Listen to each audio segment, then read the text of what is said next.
کۆمەڵی ئیسلامی کە هەمیشە بەبایەخەوە لە چینی گەنجان و لاوانی ڕوانیوە و زۆرترین گرنگی پێداون و لە ڕێکخراوە پیشەیەکاندا ڕێکی خستون و هاوکاری و پشتیوانیان دەکات.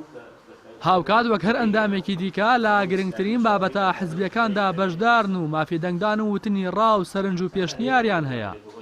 لەو چوارچێوەدا دەیان ئەندام لە ناوەندی سلێمانی ڕێکخراوی قوتابیانی کوردستان لە کۆبوونەوەی گشتی خۆیاندا نوێنەرەکانیان بۆ کۆنفرانسە ناوچەیەکان دیاری کردو وەک خۆشیان باسی دەکەن ئومێدی گەورەیان بە کۆمەڵی ئیسلامی هەیە. بەڵێ وەکو دیارە کۆمەڵی ئیسلامی کوردستان بە شێوەیەکی سەرەکی هاندەر و یارمەتیدەری گەنجان بووە.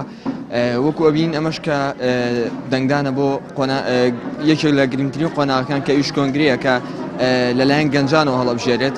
ئەمە نیشانێکی گەورە و دیارە کە لەلایەن کۆمەڵی ئیسلامیەوە هانی گەنجان ئەدادوە پشت بە گەنجان ئەبەستێت بۆ وەرگرتنی پرچڕاکانیان.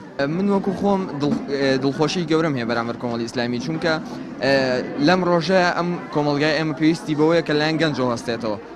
ئێمە وەکو گەنجانی کۆمەڵی ئیسلامی زۆر دڵمان بۆ خۆشەکە لایەنگرانی کۆمەڵی ئیسلامی ئەمڕۆ بەشداریمان کرد لە کۆبوونەوە گشتەکان چونکە ئێمە زۆر دڵنیاین کە کۆمەڵی ئیسلامی هەمیشە گرنگی بە کەنج داوە بوونی ئێمەش لەم ڕێکخراوە ئەم جۆش و خۆشەکە لێرەش گەنجانی بینین کە بەشدارن لە کۆبوونەوە گشتە سەلمێنەری ئەوەیە کە کۆمەڵی ئیسلامی هەمیشە داکۆکی لە مافی گەنجان کردو گرنگی بە گەنج داوە.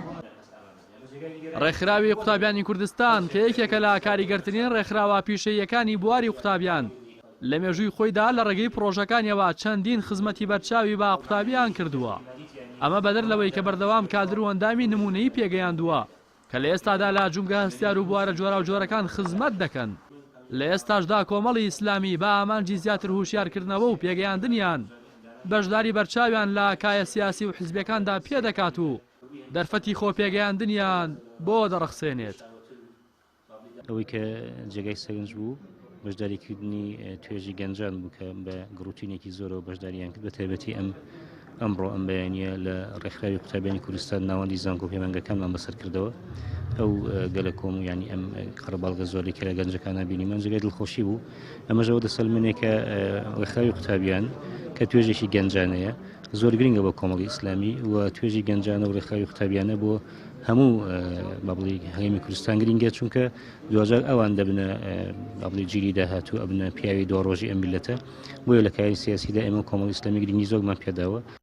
ئامادەبوونی دەیان ئەندام و کادیر لە کۆبوونەوە گشتەکانی ناوەندی سلێمانی لە کاتێکدایە کە هەفتەی ڕابردووش ناوەندی زانکۆ و پەیمانگەکانی سلێمانی ڕێکخراوی قوتابیانی کوردستان بە ڕێژەیەکی بەرچاوە بەشداری کۆبوونەوە گشتەکانیان کرد.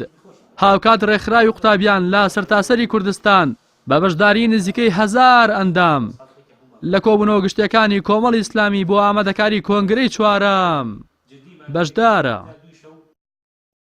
ڕاستی حەمامین کەناڵی ئاسمانی پەیام سلێمانی.